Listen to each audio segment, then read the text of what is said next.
Ashley Wilson. I'm the Graham-Gund Architect of the National Trust for Historic Preservation, and we are here today in June in Stockbridge, Massachusetts, in front of Daniel Chester French's studio and his home.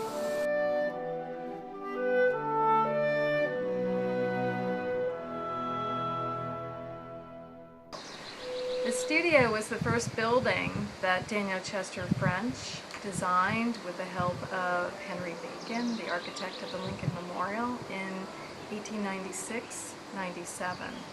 He literally had a barn disassembled from the site and built the studio on the foundation of the barn.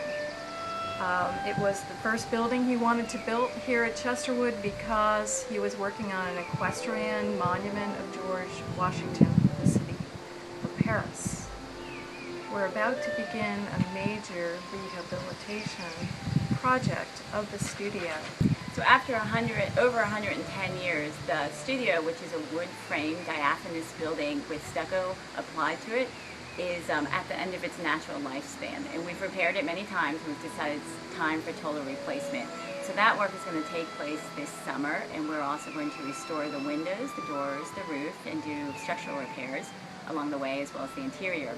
Our design team is the architects Music Cohen Wilson Baker from Albany, New York, and Allegrone Construction from Pittsfield, Massachusetts.